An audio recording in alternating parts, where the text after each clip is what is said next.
विजय academy के official channel पर आप सभी का स्वागत है और मेरा नाम नितिन है। मैं विजय एकेडमी में इंग्लिश पढ़ाता हूं और आज हम आपके लिए यहां पर लाए हैं सीजीएल एग्जाम का इंग्लिश का पेपर और वो है 2023 का।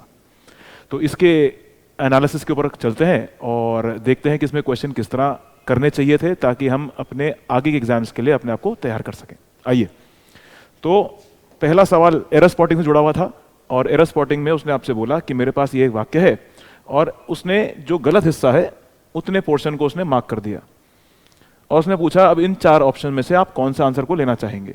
तो देखिए, सबसे बेसिक बात, यूनिवर्सल जो शब्द है इसकी शुरुआत यू से हो रही है और ये आर्टिकल में एक कंडीशन बनती है जहां पे वो कह रहा है कि यू में अगर आवाज ये वाली सुनाई देगी तो ये अंग्रेजी भाषा कहती है कि आवाज कॉन्सोनेंट की होगी, वावल की नहीं होगी। अब क्योंकि कॉन्सोनेंट की होगी तो इसलिए मैं इसके साथ एन का प्रयोग नहीं कर सकता, इसलिए तीसरा ऑप्शन काम नहीं करेगा। अब दूसरा उसने आपसे बोला मोर यूनिवर्सल, तो मोर यूनिवर्सल इसलिए नहीं हो सकता क्योंकि वाक्य में तुलना हम किसी से कर नहीं रहे हैं, किसी चीज की तुलना किसी दूसरी चीज से नहीं हो रही है, इसलिए तुलनात्मक फॉर्मेशन को इस्तेमाल नहीं करा जाएगा। दूसरा उसने बोला सिनेमा प्रोवाइड्स डैश एंटरटेनमेंट, तो उसने बोला या तो आंसर पहला होगा या चौथा। अगेन मैंने जैसे आपसे कहा कि वाक्य में तुलना हो नहीं रही है तो ना तो कंपैरेटिव डिग्री काम करेगी और ना ही सुपरलेटिव डिग्री करेगी। यानी कहने का मतलब यह है कि भाई देखो, जब वाक्य में तुलना हो, अगर 2 के बीच में हो तो कंपैरेटिव डिग्री, 2 से अधिक के बीच में हो तो सुपरलेटिव डिग्री। लेकिन यहां वाक्य में तुलना हो नहीं रही है, सिर्फ बताया जा रहा है कि सिनेमा क्या है, सिनेमा एक माध्यम है किस चीज का, एंटरटेनमेंट का। इसलिए उसने बोला कि भाई मैं अपना आंसर क्या लेके चलूंगा, यूनिवर्सल वाला ऑप्शन लेके चलूंगा। और दूसरी चीज देखिए, यहां पे जो वर्ड एंटरटेनमेंट है ये अंग्रेजी भाषा में दोनों प्रकार से काम करता है। कैसे? संख्यावाचक भी है और संख्यावाचक नहीं भी है। ये काउंटेबल भी है और ये अनकाउंटेबल भी है। जब ये काउंटेबल सेंस रखता है तो ये विभिन्न प्रकार के माध्यम की बात करते बोलता है कि जैसे सिनेमा, पिक्चर, ड्रामा, प्ले, इन सब के रेफरेंस से बात करते हैं। जब बात करता है तो कहता है आप इसे संख्यावाचक मान सकते हैं, वरना अगर आप इसे सिर्फ एक माध्यम की तरह देखेंगे तो फिर उस परिस्थिति में संख्यावाचक नहीं मानता है। तो कहता है देखो, यूनिवर्सल जो लग रहा है इसलिए लग पा रहा है क्योंकि इसे वो इस परिस्थिति में संख्यावाचक स्वरूप में देख रहा है। तो कह रहा है cinema provides a universal entertainment, तो इसका आंसर होना चाहिए था पहला। अगले सवाल पे चलते हैं। अगला सवाल जो संबंधित है वो एरर स्पॉटिंग से ही था, जो उसने पूछा और यहां पे वर्ड लिखा हुआ है वेसिलेट और इसमें गलती पूछी गई। तो जो वर्ड वेसिलेट है इसका जो स्पेलिंग मिस्टेक था उसकी गलती ये थी, तो उसका आंसर होना चाहिए था VACILLATES। तो गलती स्पेलिंग की हो रखी थी, उसको उसने पूछा यहां पर आपसे। वेसिलेट वर्ड का मतलब क्या होता है? वेसिलेट मतलब का होता है ऐसी चीज जो बार बार चेंज होती रहती है या मूव करती है आगे पीछे। सिंपल भाषा में बोलता है टू एंड फ्रो, आगे पीछे मूव करना। जैसे घड़ी का पेंडुलम होता है, घड़ी का पेंडुलम आगे पीछे चलता रहता है। इसी तरह मान लीजिए एक फ्रेज यूज करता है ब्लो हॉट एंड कोल्ड। इसका सेंस भी ये होता है, ऐसा व्यक्ति जो अपने आप को बदलता रहता है परिस्थिति के अनुसार, इसलिए हम उस पर कभी भी भरोसा कर नहीं सकते, उस व्यक्ति के लिए बोलता है ब्लो हॉट एंड कोल्ड। इस मुहावरे को या फ्रेज को तब बनाया गया जब एक कहानी में बताया गया कि एक ऐसा व्यक्ति जिसके सामने मेज पे रखा हुआ है खाना और उस खाने के साथ सर्दी का मौसम है और उस सर्दी के मौसम में वो अपने मुंह से फूंक छोड़ रहा है और मुंह से फूंक छोड़ते छोड़ते वो अपने हाथ भी गर्म कर रहा है और उस गर्म खाने को ठंडा करने की कोशिश भी कर रहा है। कुछ इस तरह से उसने बोला कहानी को बनाया गया है, जहां पे ऑथर कह रहा है कि मैं ऐसे आदमी पर भरोसा नहीं कर सकता। तो इसलिए ब्लो हॉट एंड कोल्ड का जो मतलब है वो ये दिखाता है कि ऐसा व्यक्ति जो बात बात पर बदलता रहता है उसे बोलता है ब्लो हॉट एंड कोल्ड। ठीक, एक और वर्ड आपके एग्जाम में आता है बहुत बार, ऑसिलेट, या फिर एक वर्ड आता है डिली डाली। इनके जो सेंस हैं वो यही हैं, ऐसे लोग जो हमेशा बदलते रहते हैं, आगे पीछे का सेंस देते हैं, मूवमेंट होता रहता है बस आगे पीछे का, यानी चेंज होते रहते हैं। तो इसलिए आंसर होना चाहिए था वेसिलेट, और ये इसके आसपास की मीनिंग है, कभी एग्जाम में आ जाए तो आपकी मदद कर देंगे, इसलिए ध्यान रखें इस इंफॉर्मेशन का। He is taller and most handsome than his friend, तो उसने बोला भाई इंप्रूव करना है सेंटेंस, अगर तुम्हें आवश्यकता लग रही है तो सवाल यह है कि he is taller and most handsome than his friend. अब देखिए ये सवाल एडजेक्टिव से जुड़ा हुआ है, ये जुड़ा हुआ सवाल है विशेषण का। और इसको करने के लिए हम हमेशा इतना एग्जाम्पल बोलते हैं कि देखिए, सवाल जब भी कंजंक्शन के माध्यम से जुड़ा हुआ हो, एंड कंजंक्शन से, तो हमेशा सवाल को तोड़कर छोटा बना दीजिए और आपको सेंटेंस अपने आप दिखना शुरू होगा और नियम को आप आसानी से जोड़ पाएंगे। तो इस सेंटेंस को अगर हम ब्रेक करें तो उसने बोला एक सेंटेंस तो ये बनेगा कि he is taller than his friend. और अब अगर मैं दूसरा वाक्य बनाना शुरू करूं तो सवाल यह बनेगा, उसी सवाल को लिखते हैं तोड़कर, अभी आंसर नहीं बना रहे, तोड़ेंगे इस क्वेश्चन को। He is most handsome than his friend. अब एडजेक्टिव का एक बेसिक सा नियम यह कहता है कि जब दो चीजों या दो व्यक्तियों के बीच में तुलना हो तो एडजेक्टिव की डिग्री जो इस्तेमाल होगी वो कंपैरेटिव होगी। तो हमने कहा ठीक है, अगर मैं यहां पर देखूं टॉल, तो इस टॉल की डिग्री कौन सी है? Tall, taller, tallest. तो टॉलर कौन सी है? कंपैरेटिव, तुलनात्मक डिग्री है। अगर मैं बोलता हूं ही इज मोस्ट हैंडसम, तो हैंडसम, मोर हैंडसम, मोस्ट हैंडसम। तो उसने बोला ये जो डिग्री है ये तो सुपरलेटिव है।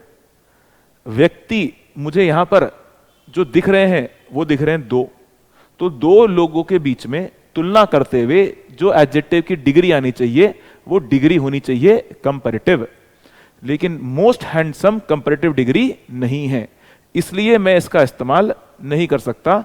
अब सवाल यहां है कि भाई इसमें से तुम ऑप्शन क्या लोगे? तो देखो, मोस्ट सुपरलेटिव डिग्री के लिए काम करेगा, हटा दो। वेरी और मोर काम इसलिए नहीं कर सकते क्योंकि वेरी के साथ या तो पॉजिटिव डिग्री आती है, जैसे बोलता है very good, very hot, very cold, इसलिए वेरी के साथ ये मोर काम नहीं करेगा। वेरी के बगल में हमेशा कौन बैठेगा? पॉजिटिव डिग्री बैठेगी। ठीक, द मोर तब हो सकता था जब वाक्य में चॉइस की बात होती है, चॉइस वाक्य में है नहीं, इसलिए हटा दीजिए। तो आंसर कौन सा बना? दूसरा, he is taller and more handsome than his friend. चलिए अगला सवाल है, the following sentence has been divided into two parts. ठीक है, तो उसने बोला they want to live in first floor of this building. अब ये जो क्वेश्चन था, ये क्वेश्चन जुड़ा है आपके प्रेपोजिशन और आर्टिकल के रूल से, जहां पर आपको उसने पूछना चाहा कि देखिए लिव के साथ इन फर्स्ट जो सवाल है यही फंसा हुआ है। लिव सरफेस की बात कर रहा है, फ्लोर, तो होना चाहिए था लिव के साथ कॉम्बिनेशन ऑन। और जो ये फर्स्ट है ये यहां पर काम कर रहा है न्यूमरल एडजेक्टिव की तरह। सॉरी, कैसा एडजेक्टिव है? एक होता है ऑर्डिनल नंबर और एक होता है कार्डिनल नंबर। तो उसने बोला इसमें से कौन सा? तो ऑर्डिनल का मतलब होता है, जैसे एग्जांपल रखते हैं फर्स्ट, और कार्डिनल का मतलब रखते हैं वन। तो उसने बोला देख भाई यहां पर रखा हुआ फर्स्ट क्या है? ऑर्डिनल फॉर्मेशन है, और वो कह रहा है ऑर्डिनल फॉर्मेशन भी है और साथ में दिखा रहा है पोजीशन। तो आर्टिकल का नियम कहता है कि देखिए पोजीशन दिखाने वाले शब्दों के पहले क्या रखना जरूरी है? द रखना जरूरी है। तो सेंटेंस बन गया they want to live on the first floor. तो फर्स्ट के पहले द लगाइए और इनके जगह ऑन लगाइए। ऑन इसलिए क्योंकि लिव के साथ ऑन तब लगाना है जब हम सरफेस की बात कर रहे हैं, और फर्स्ट के पहले द इसलिए लगाना है क्योंकि हम बात कर रहे हैं ऐसे शब्द की जो इस समय दिखा रहा है पोजीशन। तो पोजीशन वाले के पहले द, इसलिए अगर हम आंसर बनाएं तो हमारा आंसर क्या बन गया? ये। ठीक, बाकी आपको क्रॉस चेक करना है तो आप देख सकते थे कि दे के साथ रखा है वांट, दे वांट, दे बहुवचन है तो वर्ब में एस या ईएस नहीं जुड़ेगा, इसलिए ये कॉम्बिनेशन सही है। ऑफ दिस बिल्डिंग, दिस इंगित करता है एक वचन संज्ञा की ओर, दिस हो गया इंगित करने वाला विशेषण, और ये इशारा कर रहा है किसकी ओर? एक वचन संज्ञा की ओर। तो ये दिस बिल्डिंग भी सही हो गया। तो इसलिए जो समस्या दिख रही थी वो हमें इस बात की दिख रही थी कि यहां पर लिव इन फर्स्ट की जगह होना चाहिए था live on the first floor. ठीक, चलिए फिर there is a place for grains in the backyard of this house. तो कह रहा है घर के पीछे हमारे पास अनाज रखने की एक जगह होती है। गाँव में हमारे पास बहुत सारी ऐसी गाँव में जो हमारे घर हैं, पहाड़ों में जो गाँव हमारे हैं, वहाँ पर उनमें घरों के अंदर हमने बहुत बार देखा है अनाज रखने की व्यवस्था होती है। और उस अनाज को रखने की जो व्यवस्था होती है उसे अंग्रेजी भाषा में कहा जाता है ग्रैनरी। इसे ग्रैनरी कहते हैं। और ये जो ग्रैनरी वर्ड है, इसका जो रूट है वही शब्द है किस चीज के लिए? ग्रेन के लिए। ग्रेन का सेंस क्या है? अनाज। ग्रैनरी वो जगह जहां पर आपको क्या रखा जाता है? अनाज, बीज। अनाज का मतलब अंग्रेजी भाषा में बीज के रेफरेंस में है। कभी आप इसको भूल जाएं, आपको याद ना रहे, तो कम से कम इतना ध्यान रखिएगा कि हमारे पास एक शब्द है, एक फल है जिसे हम क्या बोलते हैं? अनार। अनार को अंग्रेजी भाषा में क्या बोलते हैं? पोमेग्रेनेट। क्या बोलते हैं? पोमेग्रेनेट। पोमेग्रेनेट को अगर हम देखें तो उसमें भी जो रूट छुपा हुआ है वो कौन सा है? ग्रेन। ग्रेन क्या होता है? बीज होते हैं उसमें। तो वहां पर जो ग्रेन वर्ड है और यहां पर रखा हुआ ग्रैनरी का जो ग्रेन है वो समान रूट से बना हुआ है। तो इसलिए ग्रैनरी वर्ड कभी आप भूल जाएं तो चाहे तो आप ग्रेन वर्ड से ध्यान रख लीजिए, चाहे तो आप अनार के माध्यम से इसको याद ध्यान रख लीजिएगा। दिवाली वाला अनार नहीं। हाँ, सर्दियों में जब हम अनार खाते हैं लाल रंग, जिससे हमारे को पौष्टिक तत्व मिलते हैं। रहा वर्ड डॉर्मेट्री का। डॉर्मेट्री में जो रूट है वो डॉर्म है। डॉर्म का मतलब होता है नींद। तो डॉर्मेट्री वो जगह होती है जहां पर आप सोते हैं, एक बड़ा हॉल जिसमें बहुत सारे बेड लगे हुए होते हैं, उसे वो डॉर्मेट्री बोलता है। आर्काइव वो जगह होती है जहां पर हिस्टोरिकल इंफॉर्मेशन को रखा जाता है। हिस्टोरिकल इंफॉर्मेशन को स्टोर करके रखा जाता है ताकि आने वाली जनरेशन उसके बारे में पढ़कर जान सके कि यहां पर क्या क्या चीजें थी। और एपियरी, एपियरी वो जगह है जहां पे मधुमक्खियां रहती हैं, तो मधुमक्खियों के रहने की जगह को अंग्रेजी भाषा में एपियरी कहा जाता है। ठीक, तो हमारा आंसर कौन सा बन गया? Granary. Select the most appropriate idiom. अब ईडियम आपसे पूछ रहा है और कह रहा है डैश डिस्पाइट देयर डिफरेंसेस, उनके बीच में डिफरेंसेस थे, मतभेद थे। द टू पॉलिटिशियंस डिसाइडेड, दोनों राजनेताओं ने फैसला किया, to dash and work together for the greater good, और डिसाइड किया कि वो और अच्छे के लिए काम करेंगे। और जब उन्होंने बोला कि भाई देखो उनके बीच में क्या है? मतभेद है, डिफरेंस है, और आगे उसने बोला कि भाई देखो दोनों नेताओं ने अब कहा कि भले हमारे बीच में मतभेद है लेकिन अब हम दोनों मिलकर क्या करेंगे? आगे अच्छे के लिए काम करेंगे। यानी दोनों सेंटेंसेस के बीच में उसने दिखाना चाहा कंट्रास्ट। तो पहले डिफरेंस थे लेकिन अब डिफरेंस नहीं थे, इसीलिए तभी दोनों मिलकर काम कर पाए। तो उस अर्थ को सोचते हुए अब हमें यहां पे ढूंढना था ईडियम। तो पहला है burn the midnight oil. Burn the midnight oil का मतलब होता है देर रात तक मेहनत करना, देर रात तक पढ़ाई करना, देर रात तक कोई कार्य करना, इसलिए बोल रहा है burn the midnight oil. Midnight देर रात की बात कर रहा है। बर्न का मतलब यहां पे जो ये है सेंस है जलाने का। तो उसने बोला बर्न द मिडनाइट ऑयल, देर रात तक आप काम कर रहे हो, मेहनत कर रहे हो, अपनी ऊर्जा लगा रहे हो काम करने के लिए, कोई लक्ष्य की प्राप्ति के लिए। फिर उसने बोला bark up the wrong tree. ये जो मुहावरा है bark up the wrong tree, इसका मतलब होता है कि आपने जो ऑप्शन चूज किया वो आपने गलत चूज कर लिया है। ये इसके कहने का मतलब है bark up the wrong tree. अब यहां पे जो बार्क वर्ड है बड़ा इंटरेस्टिंग है। मुहावरा बना कैसे? ये इंटरेस्टिंग बनाने का तरीका है, जब अंग्रेज करते थे शिकार तो अपने साथ ले जाते थे हाउंड्स, शिकारी कुत्ते, और उन शिकारी कुत्तों के साथ जब अंग्रेज चल रहे हैं तो उनका शिकार जब वो करने निकले और वहां पर कौन मिला? मान लेते हैं एक जानवर है रैकून, बड़ा ही चालाक जानवर है।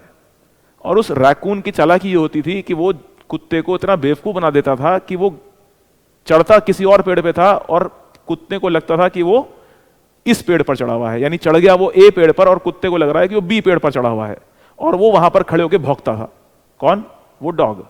तो इसलिए उसके मालिकों को लगता था कि शिकार जो है वो इस बी पेड़ पर बैठा है, जबकि चालाकी की बात यह थी कि वो कहां बैठा है? ए। यानी जो ऑप्शन उस कुत्ते ने चूज किया वो सही किया कि गलत? उसने बोला भाई इस डॉग ने जो ऑप्शन है वो गलत चूज कर लिया। तो bark up the wrong tree का जो मुहावरा है कुछ इस तरह बन गया। तो you choosing the wrong option, आप गलत ऑप्शन का चूज, आप गलत ऑप्शन को क्या कर रहे हैं? चूज कर रहे हैं। तो bark up the wrong tree. Bury the hatchet. Bury का मतलब है दफनाना, हैचेट का मतलब होता है कुल्हाड़ी।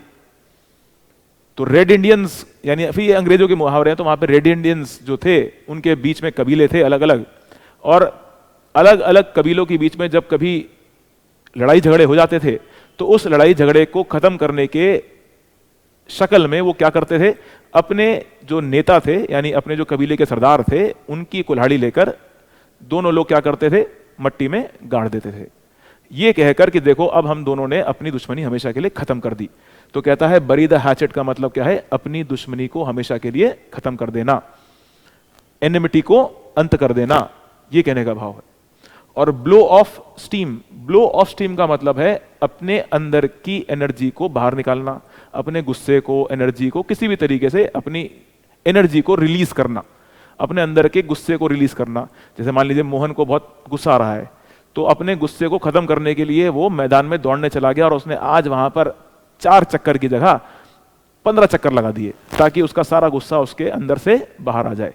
तो कहने का मतलब हो गया ब्लो ऑफ स्टीम, अपने एनर्जी को बाहर निकाल देना। तो अब देखिए सवाल बड़ा स्पष्ट हो गया, डिफरेंसेस थे खत्म हो गए, तभी वो अच्छे के लिए काम कर पाएंगे, इसलिए आंसर कौन सा बन गया, बरी द हैचेट। ओके, एक और आपके पास ईडियम आया एग्जाम में और उसने बोला bite the bullet. Bite the bullet का मतलब है दर्द को बर्दाश्त करते हुए भी उस काम को करना।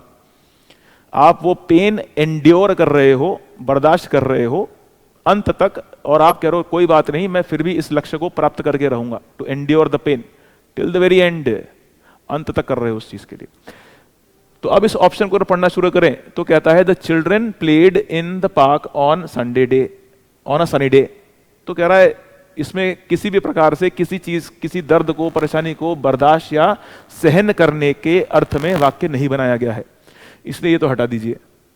The chef prepared a delicious meal for the guests. जो खानसामा है उसने बहुत ही स्वादिष्ट भोज बनाया, खाना बनाया अपने गेस्ट के लिए। तो उसने बोला इसमें भी अंत तक मेहनत करते हुए, परेशानी को बर्दाश्त करते हुए कोई काम हो रहा है? उसने बोला ना, ये भी नहीं हो रहा है। अब वो कह रहा है डिस्पाइट द पेन, दर्द के बावजूद Sara decided to go ahead with the surgery. दर्द के बावजूद सारा ने फैसला किया कि भाई वो अभी भी क्या कराएगी, अपनी सर्जरी कराएगी। यानी इसमें हमें वो सेंस देखने को मिल रहा है, यानी तीसरे ऑप्शन में। Jack and Jill went up the hill to fetch a pail of water, इसमें कुछ नहीं है, एक राइम है जो प्राइमरी स्कूल में सिखाई जाती है और इसमें किसी भी प्रकार के मेहनत के भाव को नहीं दिखाया जा रहा है या दर्द या परेशानी को नहीं दिखाया जा रहा है, इसलिए इस ऑप्शन को भी हटा दीजिए। तो बचा क्या, तीसरा। ये जो बाइट द बुलेट है, ये मुहावरा बना कैसे? ये बना फौज के दौरान, जब वर्ल्ड वॉर 1 मान लेते हैं या world war 2, probably world war 1 मान लेते हैं, उस समय बहुत सारे जो सैनिक होते थे घायल होते थे, लेकिन एनेस्थीसिया की प्रॉब्ली अवेलेबिलिटी इतनी ज़्यादा नहीं होती होगी, नहीं भी होगी हो सकता है उस टाइम पर। तो उस टाइम पर उनका ऑपरेशन जब हो रहा होता था तो उनके जबड़ों के बीच में बड़ी सी जो गोली होती थी उसे फंसा दिया जाता था, वो पकड़ लेते थे उसको अपने दांतों के बीच में, मीच लेते थे उसको दांतों के बीच में, और तब उनकी सर्जरी करी जाती थी ताकि जब वो दर्द हो तो वो चीखे ना, बल्कि उस अपने गुस्से को, अपने दर्द को उस बुलेट के ऊपर निकाल दें। तब वो कह रहा है बाइट द बुलेट। अब आप समझ सकते हैं बाइट द बुलेट का मतलब क्या हो सकता है, कि वो सैनिक जो है वो दर्द को बर्दाश्त कर रहा है, ये कहानी वहां से निकली हुई है। तो अब बाइट द बुलेट के ईडियम के मतलब को ध्यान रखिएगा।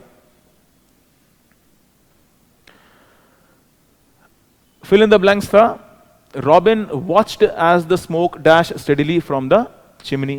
अब देखिए धुआं है, चिमनी वो जगह जहां से धुआं बाहर निकलेगा, और स्टेडिली का मतलब होता है धीरे धीरे, फ्रॉम द चिमनी। तो धुआं धीरे धीरे चिमनी से क्या करेगा, बाहर निकलेगा। अब जब बाहर निकलेगा तो ऑब्वियस सी बात है, अब बाहर निकलने के सेंस को हिंदी से पकड़ोगे तो लेफ्ट भी क्या है, जाना, वेंट का मतलब भी क्या है, जाना, हंग का मतलब है टांगना, और रोज का मतलब है उठना। ये वो गुलाब नहीं है, ये रोज का मतलब वो रोज नाउन वाला फॉर्मेशन नहीं, गुलाब नहीं। ये बोल रहा है राइज, रोज और रिजन, ये वो क्रिया का रूप पकड़ रहा है, V1, V2, V3। तो इसका मतलब है उठना, ठीक। तो धुआं क्या है, उठेगा, इसलिए आप लेफ्ट और वेंट नहीं लगा सकते। हंग का मतलब टांगने का भाव होता है, इसलिए नहीं हो सकता। बचा कौन? रोज। तो Robin watched as the smoke rose steadily from the chimney. बड़ा सिंपल क्वेश्चन था, ज्यादा मुश्किल होनी नहीं चाहिए इस सवाल में। चलिए आइए, ये एक्टिव पैसिव का सवाल था और उसने बोला select the option that expresses the following sentence in active voice. आपको एक्टिव वॉइस बनानी थी।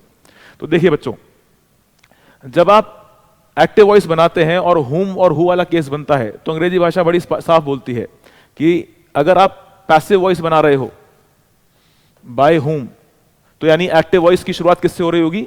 हु से हो रही होगी। शुरुआत किससे होगी? हु से होगी। यानी मेरे को यह ऑप्शन देखने की आवश्यकता नहीं है, क्योंकि मुझे इतना पता है कि अगर हु एक्टिव वॉइस में है तो पैसिव वॉइस में वो बाय हुम बन गया। ये तरीका है उसको चेंज करने का। दूसरा, यहां मुझे दिख रहा है वर, यानी टेंस बन गया सिंपल पास्ट। तो अब इन तीन ऑप्शन में से मैं ढूंढना शुरू करूंगा सिंपल पास्ट कहां दिखता है।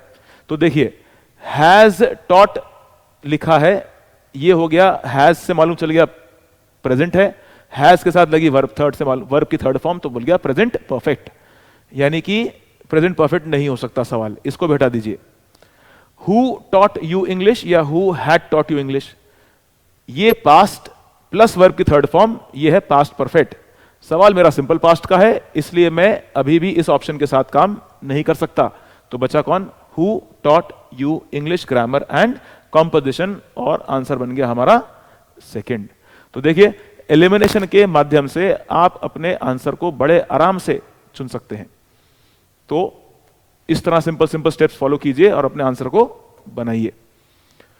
अब अगला है select the option that expresses the given sentence in active voice. The award was presented, was presented, was plus verb की थर्ड फॉर्म, तो भैया ये फिलहाल बन गया पैसिव वॉइस। अब इस पैसिव वॉइस को अगर हम देख रहे हैं वाज प्रेजेंटेड, तो ये डूअर ऑफ द एक्शन कौन है? Bye the director. डायरेक्टर ये इस क्रिया को कर रहे हैं। डायरेक्टर वो व्यक्ति है जो प्रेजेंट कर रहा है अवार्ड, और ये दिया किसको जा रहा है? इस लड़की को।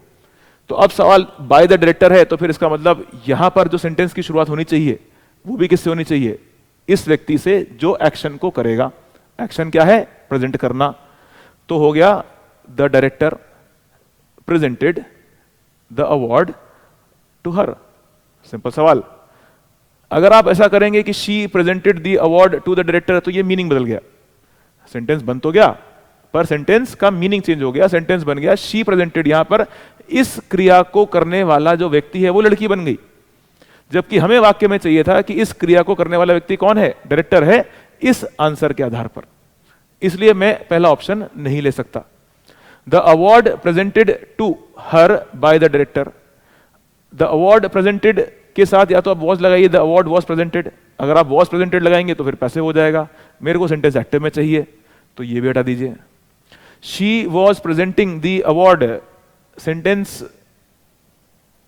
बन गया किसमें? एक्टिव में। लेकिन डूअर ऑफ द एक्शन कौन है? क्रिया करने वाला व्यक्ति कौन है? शी है। और ये टेंस है कंटिन्यूअस, जबकि मेरा सवाल सिंपल पास्ट का है। कंटिन्यूअस कैसे दिखा? वॉज हो गया पास्ट, वर्ब में लगी हुई आईएनजी, तो ये बन गया पास्ट कंटिन्यूअस। मेरा सवाल सिंपल पास्ट का है क्योंकि वॉज के साथ वर्ब की थर्ड फॉर्म, और वॉज से मुझे दिख रहा है पास्ट टेंस, इसलिए मैं चौथे ऑप्शन के साथ भी काम नहीं कर सकता।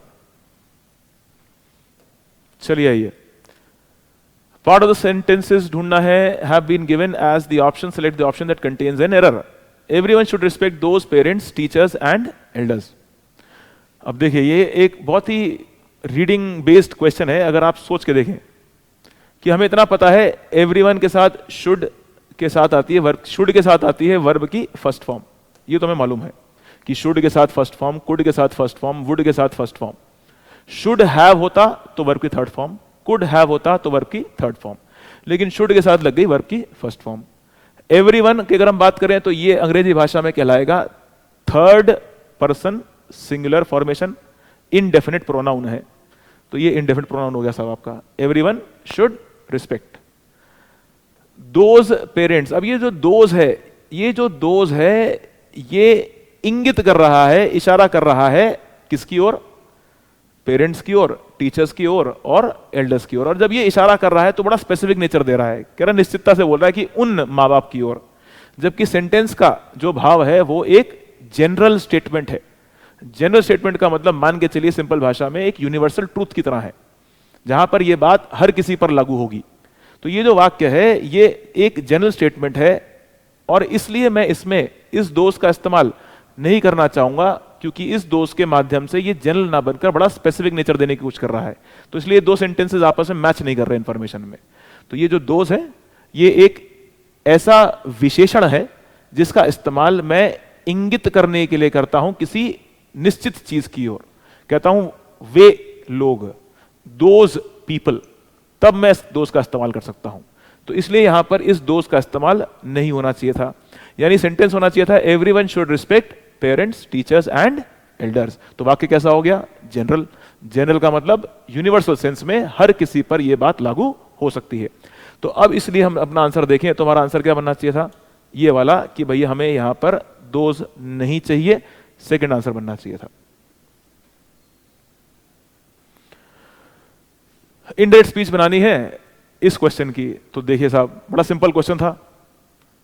सेड है तो तुम्हारा जो ये रिपोर्टिंग वर्ब है, यहां रिपोर्टिंग वर्ब पास्ट का है और यहां रिपोर्टिंग वर्ब प्रेजेंट का लिख दिया, इसलिए इस सवाल को तो आगे देखने की जरूरत भी नहीं है, इसे हटा दीजिए यहां से। अब बचे दो option, he said that, he said that. Said रहा, कंजंक्शन की भूमिका में दैट आ गया। 2 and 2 makes 4। तो अंग्रेजी भाषा का नियम कहता है अगर आपका रिपोर्टिंग वर्ब, ये देखिए ये है आपका रिपोर्टिंग वर्ब, अगर आपका रिपोर्टिंग वर्ब पास्ट टेंस का है, मैंने कहा हां मेरा रिपोर्टिंग वर्ब पास्ट टेंस का है, और इन्वर्टेड कॉमर्स के अंदर यानी कि मेरी रिपोर्टेड स्पीच का जो टेंस है, उसने बोला वो तब देखेंगे, पहले ये चेक करो कि क्या ये हैबिचुअल नेचर है, क्या ये यूनिवर्सल ट्रूथ है, क्या ये ईडियम है, क्या ये कोई फ्रेज है, या फिर ये कोई हिस्टोरिकल फैक्ट है।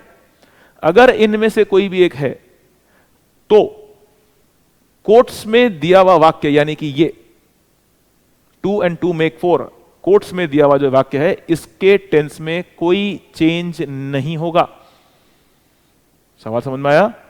उसने क्या कहा? अगर रिपोर्टिंग वर्ब पास्ट का है और कोट्स में रखी हुई इंफॉर्मेशन एक universal truth, habitual action, idiom, phrase, कुछ इस तरह की बात है, तो फिर आप इसे टेंस के फॉर्मेशन को देखते हुए इसमें किसी प्रकार के टेंस का चेंज नहीं कर सकते। तो सवाल बड़ा सिंपल हो गया। ही सेड दैट 2 and 2, यहां लिख दिया उसने मेड, हमने कहा हम टेंस को चेंज नहीं कर सकते, इसलिए आंसर यही होना चाहिए, और आंसर क्या बन गया? तीसरा। He said that 2 and 2 make 4। आइए, select the option that rectifies the underlined part of the given sentence। underlined part है wiser। Ashoka was not only a great warrior but also a very wiser ruler। देखिए फिर से वही बात करते हैं कि अंग्रेजी भाषा में वाइज, वाइजर, वाइजेस्ट, ये V1 है, सॉरी ये पॉजिटिव डिग्री है एडजेक्टिव की, ये कंपैरेटिव डिग्री है एडजेक्टिव की, और ये सुपरलेटिव डिग्री है एडजेक्टिव की। तो पॉजिटिव, कंपैरेटिव और सुपरलेटिव। अभी स्टार्टिंग में हमने कहा था कि भाई देखिए पॉजिटिव डिग्री किसके लिए काम करती है? किसी एक व्यक्ति की विशेषता को दिखाते हुए। कंपैरेटिव डिग्री दो लोगों के बीच में तुलना करने के लिए, और सुपरलेटिव दो से अधिक के बीच में कंपैरिजन करते हुए हमें इस्तेमाल करनी पड़ती है। अब अगर हम यहां देखें तो कह रहा है Ashok was not only a great warrior, तो कह रहा है अशोक ग्रेट वॉरियर ही नहीं बल्कि क्या था? एक बहुत ही बुद्धिमान शासक भी था। तो इसका कंपैरिजन किसी से हो नहीं रहा है, सिर्फ अशोक की विशेषता को ही दर्शाया जा रहा है। अब जब अशोक की विशेषता को ही दर्शाया जा रहा है तो सबसे पहली बात कंपैरेटिव डिग्री काम नहीं कर सकती। और यहां पे बड़ा सिंपल सा एक फॉर्मूला है, मतलब सिंपल सा रूल है अंग्रेजी भाषा का कि क्या ध्यान रखिए कि ये जो वेरी है, वेरी के साथ एडजेक्टिव की जो डिग्री आती है वो कौन सी आती है? पॉजिटिव डिग्री आती है। वेरी के साथ एडजेक्टिव की पॉजिटिव डिग्री का इस्तेमाल कीजिए। तो अब क्वेश्चन देख लीजिए, Ashok was not only a great warrior but also a very wise, यानी आंसर होना चाहिए था सेकेंड। मोर वाइज इसलिए नहीं कर सकते क्योंकि देखिए भाई वाइज का कंपैरेटिव फॉर्मेशन ही कौन सा है? वाइज का कंपैरेटिव फॉर्म ही क्या है? वाइजर। तो इसलिए आप कंपैरेटिव डिग्री अपनी मर्जी से हर परिस्थिति में नहीं बना सकते, ये अंग्रेजी भाषा कह रही है। एक कंडीशन होती है, वो हम बाद में देखेंगे। आइए फिर अगला कहता है नो करेक्शन रिक्वायर्ड, चाहिए हमें करेक्शन, तो इसे भी हटा दीजिए। वाइजेस्ट सुपरलेटिव डिग्री है और हमने कहा वाक्य में कंपैरिजन हो ही नहीं रहा, तो फिर हमें सुपरलेटिव डिग्री की भी आवश्यकता नहीं है। तो इसलिए ये 3 ऑप्शन हट गए, बचा कौन? सेकंड। आंसर हो गया second. By this time tomorrow I dash the work assign to me. अब देखिए बाय दिस टाइम टुमारो जो कंडीशन है, ये सिंपल सी स्ट्रेट फॉरवर्ड कंडीशन है किसकी? फ्यूचर परफेक्ट, फ्यूचर परफेक्ट की। और ये टेंसेस में आने वाला सबसे बेसिक सवाल है, फ्यूचर परफेक्ट कैसे बनता है? सब्जेक्ट विल या शैल प्लस हैव प्लस वर्ब की थर्ड फॉर्म प्लस ऑब्जेक्ट। ये स्ट्रक्चर है फ्यूचर परफेक्ट का जब आप ऐसा लिखते हैं। अब देखिए सब्जेक्ट कौन है? आई, ये आई आ गया। Dash will shall have done the work हो गया object assign to me by this time tomorrow, और टुमारो से मालूम चल गया भविष्यकाल। तो आंसर क्या होना चाहिए था? Subject will shall have V3 object. अब क्वेश्चन देखते हैं, चलो आओ। ये देखो तीसरा ऑप्शन, इसके देखते हैं आओ। विल हैव और यहां पे डिड लगा दिया, जबकि हमने फॉर्मूला क्या है, कंडीशन स्ट्रक्चर क्या है? Will shall have plus verb की थर्ड फॉर्म। ये जो डिड है ये कौन सी फॉर्म है? ये तो ये है डू, डिड, डन। ये V1 है, ये V2 है और ये V3 है। तो भाई ये तो किसी भी प्रकार से V3 है नहीं, इसलिए तीसरा ऑप्शन नहीं आ सकता। विल बी डन हो सकता है, पर विल बी डन करता है पैसिव फॉर्मेशन, हटा दीजिए, हमारा सेंटेंस एक्टिव में है। अब बचा आई विल डू या आई विल हैव डन। तो बाय दिस टाइम टुमारो, कल तक ये समय दिखा रहा है और कह रहा है इस समय तक ये काम पूरा हो चुका होगा। तो कंप्लीटेड टास्क यानी कार्य पूरा हो चुका, और कंप्लीटेड वाला सेंस अगर मुझे दर्शाना हो तो मुझे क्या इस्तेमाल करना पड़ता है? फ्यूचर परफेक्ट, यानी विल शैल हैव के साथ वर्ब की थर्ड फॉर्म। ये आपका आंसर बन गया, विल हैव और वर्ब की थर्ड फॉर्म डन। आंसर होगा चौथा, पहला नहीं होगा।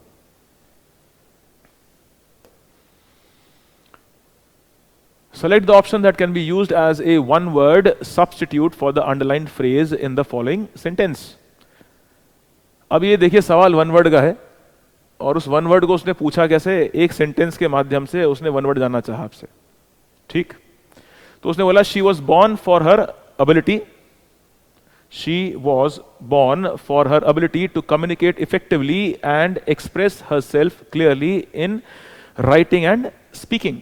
क्वेश्चन बड़ा सिंपल था, कह रहा है ऐसा व्यक्ति, शी इज, वो उसको जाना जाता है, किस चीज के लिए जाना जाता है? उसकी काबिलियत के लिए। काबिलियत किस चीज की? कम्युनिकेट, यानी बहुत ही अच्छी वक्ता हैं, अपनी बात को बड़ी स्पष्टता से सामने वाले व्यक्ति तक पहुंचा सकती हैं। इफेक्टिवली एंड एक्सप्रेस हरसेल्फ, कहने का मतलब वही है, अपने आप को व्यक्त कर सकती हैं अच्छे से। इन राइटिंग एंड स्पीकिंग, दोनों प्रकार से, चाहे बोलने की बात हो चाहे लिखने की बात हो, दोनों तरीके से वो अपने आप को बड़ी स्पष्टता से व्यक्त कर सकती हैं। तो अब उसने बोला भाई इस चार में से कौन सा वर्ड पकड़ोगे? आंसर तो आर्टिकुलेशन ही है, क्योंकि आर्टिकुलेट करने का मतलब होता है अपनी बात को बड़ी स्पष्टता से कहना, ऐसे कहना जिससे व्यक्ति को बड़ी आसानी से समझ में आ जाए, वो आर्टिकुलेशन करने का मतलब है। मम्बल इसका उल्टा हो जाएगा, क्योंकि मम्बल करने का मतलब होता है बड़बड़ाना।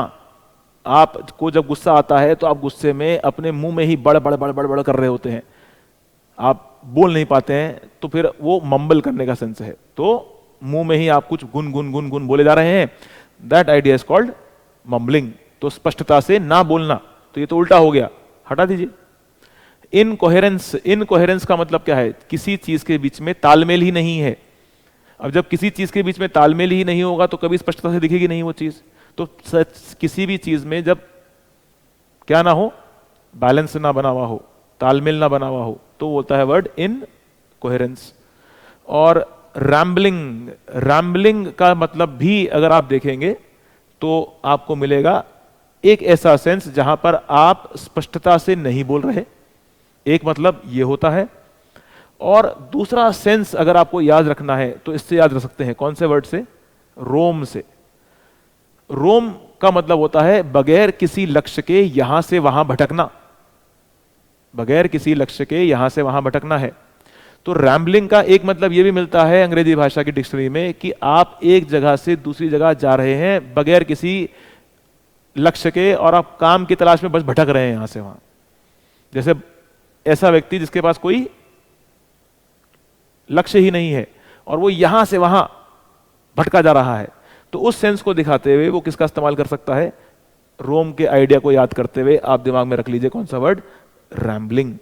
तो रैम्बलिंग के दो सेंस ध्यान रखिए, बगैर लक्ष्य के यहां से वहां भटकना, या फिर अपनी बात को ऐसे बोलना जिससे सामने वाला व्यक्ति उसको स्पष्टता से समझ नहीं पाता।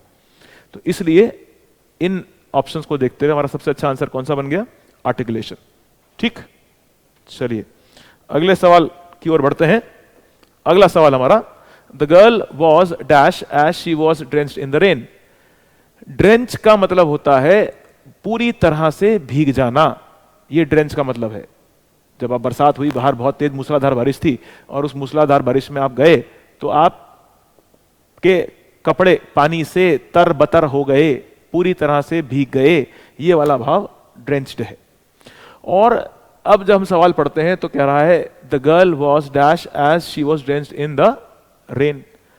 अब यहां पे वो पूछ रहा है कि भाई देखो मुझे चाहिए विशेषण, क्योंकि जो ऑप्शन है कुछ ऐसे ही है। द गर्ल वॉज गोल्ड, सोना नहीं थी।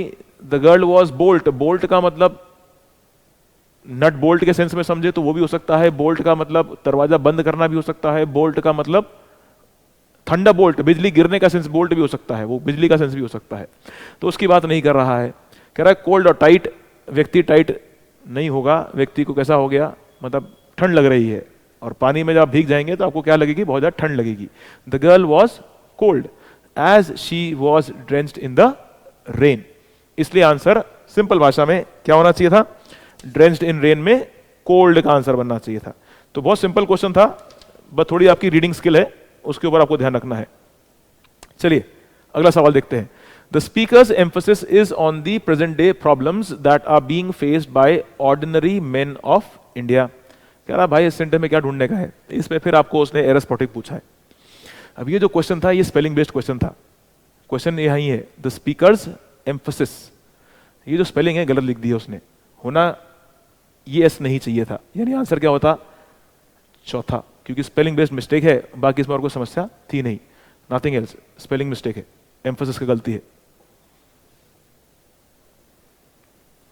Identify the segment that contains a grammatical error, we has seen that movie before. अब ये एक स्टैंडर्ड स्ट्रक्चर है। अगर मैं बात करता हूं किसकी?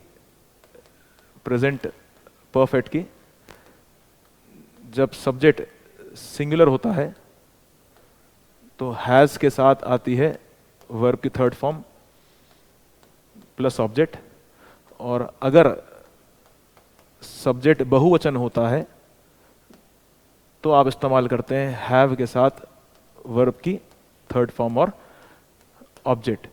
और अगर आप वर्ब देखना शुरू करें तो सी, सॉ, सीन, ये V1 है, ये V2 है और ये V3 है। अब आप स्ट्रक्चर देख सकते हो, V एक वचन की बहुवचन, उसने बोला V बहुवचन होता है, ये प्रोनाउन के टेबल में लिखा हुआ इंफॉर्मेशन है, तो ये V क्या है? ये बहुवचन स्वरूप है। और जब V बहुवचन स्वरूप है तो फॉर्मूला ये वाला अप्लाई करेंगे हम, जहां पे हम बोलेंगे V के साथ लगाना पड़ेगा हैव, यहां लिख दिया हैज, और इसके बाद आएगी वर्ब की third form see, saw, seen. तो सीन तो सही था, लेकिन समस्या हैज को लेके थी। हैज की जगह क्या होना चाहिए था? हैव होना चाहिए था। यानी हमारा आंसर कौन सा बन गया? चौथा। ये आप हटा सकते हैं, ये ऑप्शन काम के नहीं थे। तो बड़ा ही स्ट्रक्चर बेस्ड क्वेश्चन था, ज्यादा मुश्किल था नहीं, तो इसलिए स्ट्रक्चर ध्यान रखिए, स्ट्रक्चर्स काम आते हैं। चलिए अगला क्वेश्चन है, option arrange the given words from, select the option that arranges the given words to form a grammatically correct and meaningful sentence. The students eagerly their awaited results.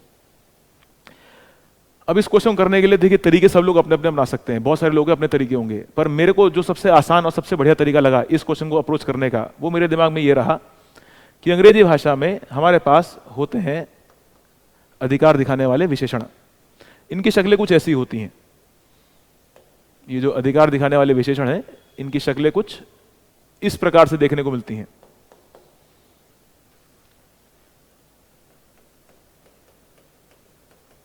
बहुत आसान होता है, अगर आप धीरे धीरे इसको याद करेंगे तो आपको समझ में आना शुरू हो जाता है। एक वचन भाव भी होता है, बहुवचन भाव होता है। फर्स्ट पर्सन की बात करते हो तो बोलता है माए, और बहुवचन होता है आर। अगर आप सेकंड पर्सन की बात करते हो तो होता है योर, और बहुवचन होता है योर। थर्ड पर्सन की बात करोगे तो हिज, हर और इट्स, और बहुवचन स्वरूप बनाओगे तो होगा देयर। ठीक। अब इस कॉम्बिनेशन में हम हमेशा ध्यान रखते हैं कि पोजेसिव एडजेक्टिव, अंग्रेजी भाषा कहती है कि इसके ठीक बाद हमेशा आप किसका इस्तेमाल करेंगे? नाउन का इस्तेमाल करेंगे, यानी इसके बीच में कोई और चीज नहीं रखेंगे आप।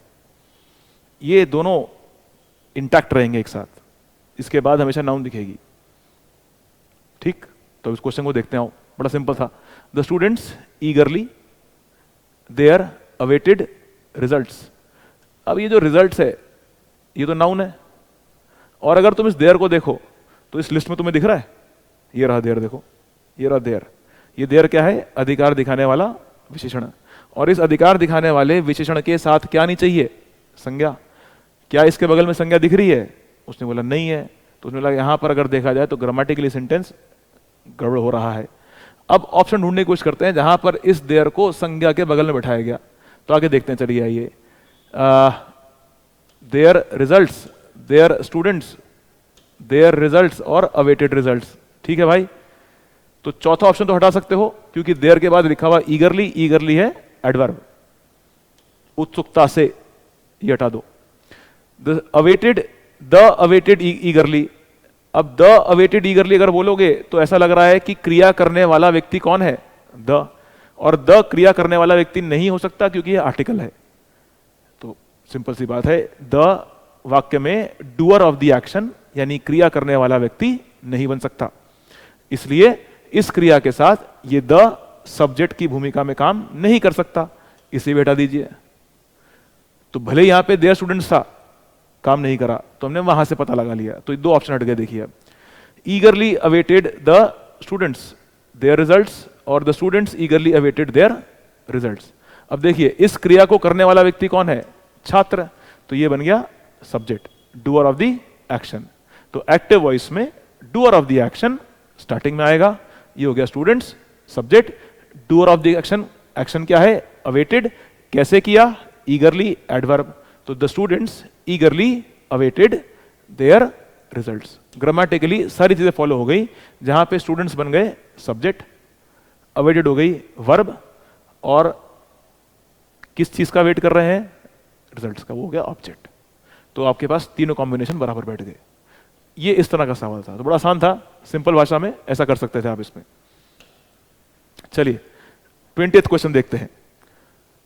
Parts of the following sentences have been given as options. Select the option that contains an error. This is the book whom I wanted to buy. अब इस सेंटेंस को अगर आप करोगे कि भाई this is the book whom I wanted to buy, तो ये क्वेश्चन है रिलेटिव प्रोनाउन का। रिलेटिव प्रोनाउन का क्वेश्चन बड़ा सिंपल सा है, कोई बहुत इसमें मुश्किल सवाल नहीं था ये। जब आप बात करते हैं whom की, तो इसके लिए एक बेसिक सा नियम हम हमेशा ध्यान रखते हैं कि whom का प्रयोग कभी भी निर्जीव चीज के लिए ना करें। ठीक है, whom का प्रयोग निर्जीव के लिए नहीं करना। अब सवाल देखो, this is the book whom I wanted to buy। तो अगर मैं आपसे पूछूं कि आई क्या चाहता था, तो उन्होंने वांटेड चाहता है। मैंने बोला आई क्या खरीदना चाहता था, तो आपने बोला आई एक किताब खरीदना चाहता था। तो यानी इस whom के अंदर जो चीज छुपी हुई है वो कौन है? ये बुक। और बुक की अगर हम बात करें तो ये सजीव होगा कि ये निर्जीव होगा? तो उसने बोला भाई बुक तो निर्जीव है। अब क्योंकि ये निर्जीव है तो मैं इसके साथ whom का प्रयोग नहीं कर सकता। तो this is the book which, उसने कहा हाँ विच लगा सकते हैं, this is the book which I wanted to buy, चलेगा। दूसरा this is the book that I wanted to buy, तो भी चल सकता है। यानी समस्या मेरे लिए ये रही कि जो whom शब्द है ये मुझे पता लगाना था ये किसके लिए काम कर रहा है। तो अब ग्रामर के एक नियम से अगर हम पता लगा लेते हैं कि भाई whom का इस्तेमाल अंग्रेजी भाषा में निर्जीव के लिए नहीं होता है, तो मैं ऑटोमेटिकली इस क्वेश्चन को खत्म कर देता और मैं कहता भाई ये whom के लिए जो कहानी है वो बुक से जुड़ रही है और ये दोनों आपस में रिलेट नहीं कर सकते। इसलिए अगर हम अपना क्वेश्चन देखें तो आंसर का आंसर क्या बन गया हमारा, whom आए। तो ये whom की समस्या है, यहाँ पे whom नहीं आना चाहिए था। उम्मीद है समझ में आ गया होगा आपके क्वेश्चन। चलिए अगले क्वेश्चन पे चलते हैं और देखते हैं कि हमारा अगला क्वेश्चन किसके रेफरेंस में है। आइए, the authority refuse to pay any heed to the dash demands by the workers. तो उसने बोला जो अथॉरिटीज हैं उन्होंने मना कर दिया क्या करने के लिए, ध्यान देने के लिए। हीड का मतलब होता है ध्यान देना। अथॉरिटी ने मना कर दिया, रिफ्यूज कर दिया मतलब उस चीज के लिए उन्होंने नकार दिया और कहा कि भाई, अथॉरिटीज ने कहा कि भाई देखो हम ध्यान नहीं देंगे किस चीज पर, to the dash demands made by the workers. और ब्रैकेट में उसने एक वर्ड दे दिया ट्रिवियल, और उसने बोला इस ट्रिवियल का क्या ढूंढो, सिनोनिम ढूंढ के दिखाओ मुझे कि ट्रिवियल क्या है। तो देखिए ट्रिवियल वर्ड का मतलब होता है ऐसी चीज जिसका ज्यादा मोल या ज्यादा महत्व नहीं होता, ज्यादा मोल या महत्व नहीं होता है, उसे हम क्या बोलते हैं, ट्रिवियल। हो गया वर्ड खत्म। अब 4 वर्ड पकड़ते हैं, इन 4 वर्ड में से ऑप्शन देखते हैं। कंसीटेड का जो सेंस है वो है एरोगेंस का, घमंड वाला सेंस है इसके अंदर, ये एरोगेंस का सेंस है। मजेस्टिक का मतलब क्या है, कोई चीज जो आपको देखकर एकदम से मंत्रमुग्ध कर देती है, बहुत अच्छी लगती है आपको, वो मजेस्टिक का सेंस है। फिर इडियोटिक है, जिसमें आपको बेवकूफी दिखती है, बेतुकापन दिखता है। और इनसिग्निफिकेंट, ऐसी चीज जिसका ज्यादा मोल नहीं होता, वो इनसिग्निफिकेंट है। तो यानी इन 4 में से सबसे सर्वोच्च आंसर जो है वो कौन सा बना, इनसिग्निफिकेंट, क्योंकि हमें क्या ढूंढना है, सिनोनिम जो सबसे पास का अर्थ दे रहा है। तो इसलिए आंसर ऐसा। कभी कभी पेपर में ध्यान रखना ये वर्ड भी आता है, पेटी, ये वर्ड भी आता है, पेटी, ट्रिवियल, इनसिग्निफिकेंट, जिसका ज्यादा मोल नहीं है। ठीक, चलिए अगला क्वेश्चन देखते हैं। अगला क्वेश्चन है आपका एक्टिव पैसिव का, और उसने बोला इसका पैसिव बनाओ, एक्सेस डिनाइड। तो देखिए क्योंकि ये अनुमति वाला भाव है, इंपेरेटिव सेंटेंस है, तो कह रहा है let the access be denied. Imperative sentence में हम क्या लगा सकते हैं, बी के साथ वर्ब की third form, let the work be done, let the work be done, be के साथ वर्ब की थर्ड फॉर्म है, तो इसलिए लेट सा बना सकते हैं। ये एक्सेस इज बीइंग डिनाइड, ये हो गया कंटिन्यूअस फॉर्मेशन, सवाल कंटिन्यूअस में है नहीं। हैज बीन डिनाइड, सवाल परफेक्ट में भी नहीं है, इसलिए दोनों ऑप्शन हट जाएंगे, दूसरा और तीसरा। Let it be known that access will be denied, ये फ्यूचर के सेंस में और बोल रहा है, तो इसलिए यहां पे भी काम नहीं होना चाहिए। और किसको बता रहा है, क्लियर नहीं है, तो आंसर सीधा क्या बन गया, let the access be denied, क्योंकि इंपेरेटिव सेंटेंसेस को चेंज करने का तरीका लेट के माध्यम से ऐसा हो सकता है।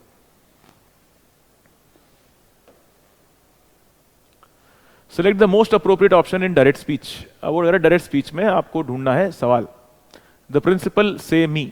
अब देखिए ये आगे आपके मतलब कि ग्रामर का ना बेसिक रूल्स पकड़ के सवाल पूछेगा उसने आपसे।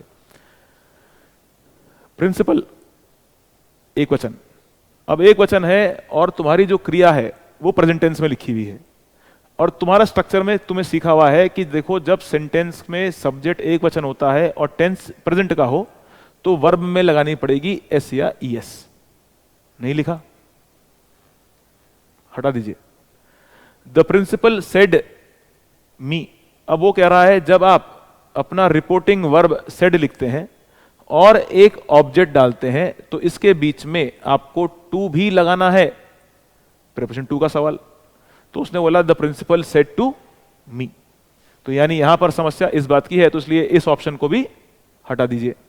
अब ये 2 ऑप्शन बचते हैं, तीसरा और चौथा। द प्रिंसिपल सेड टू आई, अब ये समस्या है प्रोनाउन की, जहां पर सिखाया ये जाता है कि प्रेपोजिशन के बाद प्रोनाउन का ऑब्जेक्टिव केस आना चाहिए, सब्जेक्टिव नहीं। तो आई सब्जेक्टिव होता है और इसका ऑब्जेक्टिव केस मी होता है, इसलिए वो कह रहा है मेरे लिए ये ऑप्शन भी काम का नहीं है। The principal said to me, grammatically इतना सही है। You are in charge of the admission cell, तो आंसर कौन सा बन गया? चौथा। तो देखिए उसने सिंपल सिंपल सवाल को किस तरह से पूछा, उसने पार्ट ऑफ स्पीच के रेफरेंस में डायरेक्ट नेट भी पूछ लिया। ये एग्जामिनर की समझदारी है कि आपसे वो हर एस्पेक्ट को कवर करते हुए सवाल पूछ रहा है। तो चलिए अगला सवाल देखते हैं, और हमारा अगला सवाल जुड़ा हुआ है फ्रेजल वर्ब से। फ्रेजल वर्ब है, आइए। Hold on, sorry, dash that thought it will be great idea someday. Dash that thought, thought का मतलब विचार है, it will be a great idea someday, कह रहा कुछ रखो इस थॉट को, कहीं ना कहीं कभी ना कभी भविष्य में ये एक फायदे की चीज होगी, या कहीं ना कहीं भविष्य में ये एक बहुत ही बढ़िया आइडिया होगा आपके लिए, ऐसा कहने का मतलब उसका। अब अगर हम 4 ऑप्शन देखें तो देखो भाई, ये जो होल्ड अगेंस्ट है ना, होल्ड अगेंस्ट का मतलब होता है कोई ऐसी, इस फ्रेजल वर्ब को तब इस्तेमाल करना जब तुम्हारे खिलाफ कोई चीज एक ऐसे सबूत के रूप में काम कर रही है, या ऐसी चीज की तरह काम कर रही है जो तुम्हें नुकसान पहुंचाएगी। जैसे उसने बोला आप सिगरेट पीते हुए पकड़े गए और आपके दोस्त ने फोटो खींच ली, और उसने बोला बेटा किसी दिन मैं तेरे को फंसाऊंगा इस चक्कर में, तो उसने बोला this thing will hold as a proof, this photo will hold as a proof against you, तो तेरे खिलाफ कभी ना कभी ये चीज क्या होगी, खतरा साबित हो जाएगी। तो ये होल्ड अगेंस्ट का सेंस ऐसा है, तो इसको हटा दीजिए, ये काम नहीं करेगा। होल्ड ऑन, होल्ड ऑन का मतलब होता है या तो किसी चीज को पकड़ना या वेट करना, कुछ इस तरह का सेंस पकड़ता है। Hold on to the rope, पकड़ के रखो। होल्ड ऑन वेट, तभी चल सकता है। तो उसने बोला ये भी नहीं है, तो उसने बोला होल्ड ऑन टू या होल्ड टू, ये 2 ऑप्शन है आपके पास, होल्ड टू और hold on to. Hold on to का जो ज्यादा अच्छा रेफरेंस है वो किस चीज का है, किसी चीज को कस के पकड़ना, किसी चीज को फर्मली ग्रिप समथिंग, किसी चीज को फर्मली क्या करना, कस के पकड़ के रखना। तो कह रहा है भाई क्या करना, एक थॉट को कस के पकड़ के रखना, कभी ना कभी क्या होगा, ये एक अच्छा आइडिया बनकर निकल कर आएगा। इसलिए आंसर क्या होना चाहिए, होल्ड। होल्ड ऑन का मतलब वेट करने का सेंस है, हटा दीजिए वो स्टॉप वेट, ये कहने का मतलब उसका। होल्ड ऑन टू का मतलब कस के पकड़ना, इसलिए आंसर कौन सा, तीसरा। तो ये अच्छा सवाल था पेपर का। Select the most appropriate option to fill in the blank. You use and dash to steer a boat. तो देखिए बोट को मोड़ने के लिए हमें किस चीज की चाहिए होती है, उसे हम बोलते हैं हिंदी में चप्पू बोलते हैं ना, पतवार, चप्पू, चप्पू चप्पू बोलते हैं। तो उस चप्पू की अंग्रेजी भाषा में जो वर्ड है वो क्या है, वो है ओर। तो ये वर्ड भी नहीं का क्वेश्चन है, फिलर के रूप में सबसे पूछ लिया। बाकी ऑप्शन काम नहीं करेंगे क्योंकि सेंटेंस बड़ा साफ बोल रहा है कि भाई देखो बोट को स्टीयर करने का मतलब मोड़ना है, इधर ले जाना है, उधर ले जाना है, आगे पीछे ले जाना है, तो हमें क्या चीज चाहिए होती है, ओर की आवश्यकता होती है। ये उसके कहने का मतलब है। ठीक, चलिए अगला है the most appropriate option in the superlative degree that can substitute the underlined segment in the given sentence. तो कह रहा सबसे उपयुक्त सुपर डिग्री ढूंढिए जो इस सेंटेंस में इस हिस्से को रिप्लेस कर दे।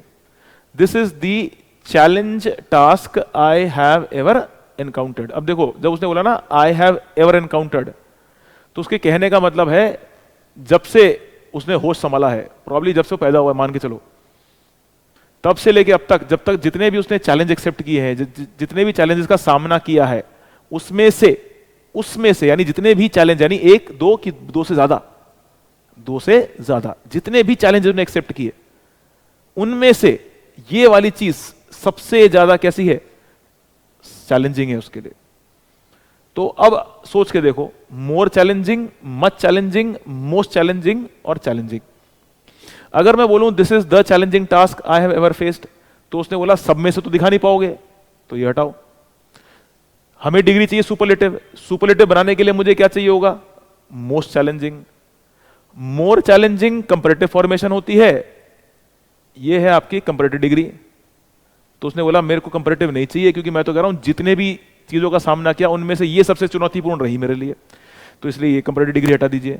अब इन दो में से मच चैलेंजिंग ये नहीं हो सकता, क्योंकि अंग्रेजी भाषा कहती है अगर आप मच का प्रयोग क्रिया विशेषण की तरह कर रहे हैं तो इसके साथ एडजेक्टिव की जो डिग्री आएगी वो कौन सी आएगी? कंपैरेटिव आएगी। ये नियम है अंग्रेजी भाषा का। तो मच अगर एडवर्ब है तो फिर बगल में एडजेक्टिव की कंपैरेटिव डिग्री बैठेगी। ये कंपैरेटिव डिग्री नहीं बन रही है, इसलिए इसको भी हटा दीजिए। तो बचा कौन? Most challenging. मोस्ट के पहले लग गया द, और आर्टिकल का नियम कहता है सुपरलेटिव डिग्री के पहले क्या लगाइएगा? द लगाइएगा। सुपरलेटिव डिग्री हम क्यों इस्तेमाल कर रहे हैं? क्योंकि बहुत सारे चैलेंजेस में से या बहुत सारे जी हाँ, बहुत सारे जो टास्क हैं उनमें से ये वाला जो टास्क है सबसे ज्यादा चैलेंजिंग है, इसलिए आंसर कौन सा बनना चाहिए? मोस्ट चैलेंजिंग बनना चाहिए। ठीक, चलो फिर अगले सवाल की ओर बढ़ते हैं और अगला सवाल देखते हैं क्या कह रहा है। Select the option that expresses the given sentence in indirect speech. हमें इनडायरेक्ट स्पीच में चूज करना है। तो देखिए, he said I bought this book for my brother. Reporting verb past का है, सेड ही रहा क्योंकि कोई ऑब्जेक्ट है नहीं, तो सेड को सेड लिख दिया। कंजंक्शन की भूमिका में दैट आ गया। यहां पे रखा हुआ है आई, यह है फर्स्ट पर्सन। इस फर्स्ट पर्सन को चेंज करते हैं रिपोर्टिंग वर्ब के सब्जेक्ट से। रिपोर्टिंग वर्ब के सब्जेक्ट से, यानी जो चेंज होगा वो ही के आधार पे होगा। तो इसलिए यहां पे ऑप्शन देखिए, ही है, बिल्कुल सही, कोई दिक्कत नहीं यहां तक।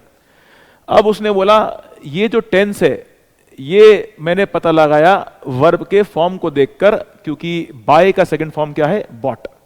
और जब वर्ब की सेकंड फॉर्म है तो मुझे मालूम चल गया कि टेंस पास्ट का है, और पास्ट कौन सा? Simple, simple past. तो नरेशन का नियम कहता है कि सिंपल पास्ट को